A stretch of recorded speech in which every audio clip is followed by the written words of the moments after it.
Stéphanie Pontus, bonjour, merci d'être avec nous. Merci à vous. Vous êtes responsable communication pour le chemin de fer Nyon-Saint-Cergue et pour les transports publics de la région nyonnaise. Il y a 10 jours, l'offre de transport dans la région avait été réduite et à partir du lundi 6 avril, l'offre sera encore plus réduite. Expliquez-nous. Alors effectivement, à partir du 6 avril, donc de lundi prochain, un nouvel horaire donc va être proposé, à savoir donc que les bus TPN circuleront donc selon l'horaire du dimanche tel que publié. Et puis pour le Nyon-Saint-Cergue, donc ce sera un horaire aménagé avec une cadence à l'heure, aussi bien depuis Nyon que depuis la gare de la Cure. Au niveau des bus, qu'est-ce que ça signifie au niveau de leur cadence? Alors, en ville de Nyon, donc les bus circuleront à l'heure donc sur 3 de nos 5 lignes. Et puis sur le réseau suburbain, ce sera en moyenne donc un bus chaque 2 heures qui passera, voire même un bus chaque heure sur la ligne 811 par exemple qui relie Nyon jusqu'à Coppet. Et au niveau du Nyon-Saint-Cergue, donc ce sera comme actuellement jusqu'à la Cure, un train par heure. Et puis pour tous les autres villages de la ligne, également un train par heure au lieu de chaque 30 minutes.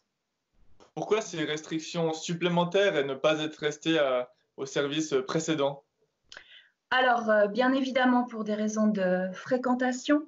Donc, la dernière fois que nous nous sommes parlé, je n'avais pas pu vous fournir des données précises.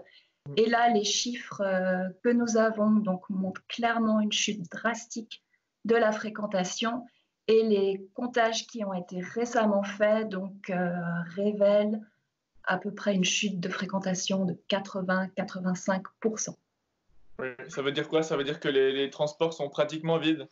Effectivement, hein, certaines heures, c'est effectivement parfois des bus ou des trains avec personne à l'intérieur, oui.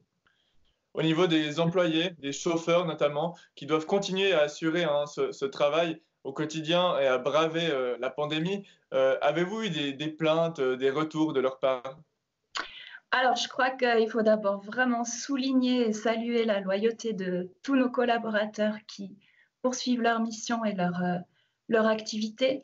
Alors, des craintes, bien évidemment, il y en a et elles sont tout à fait légitimes, surtout par exemple lorsque dans le cadre de leur exercice de leur fonction, ils doivent parfois composer avec des gens qui ne respectent pas les recommandations de l'OFSP.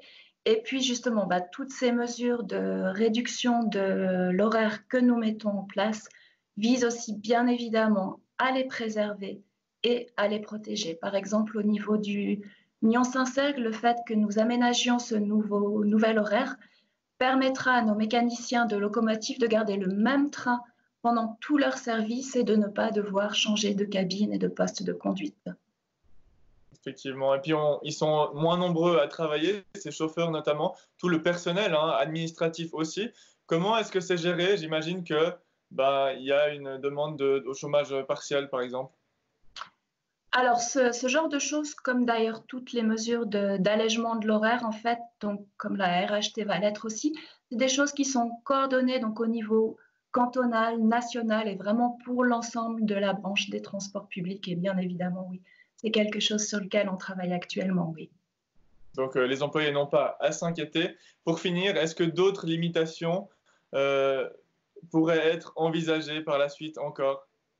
Alors, a priori pas, à moins que cas de force majeure, le virus frappe de plein fouet toutes nos équipes. Mais là, donc, en fait, on observe que cette réduction de l'horaire est progressive. Donc, comme vous l'avez dit au début, on est d'abord passé à un horaire du samedi, le 23 mars. Et puis là, donc, on passe à un horaire du dimanche ou un horaire aménagé pour l'Union Saint-Cergue qui permet en fait de garantir vraiment toutes les prestations de base qui restent assurées avec quand même le service minimum. Et vraiment, nous sommes dans un plan de continuité de nos missions de service public. Ouais, et malgré tout, ces transports continuent à fonctionner. Merci beaucoup, Stéphanie, pour cet entretien. Merci à vous, Joël.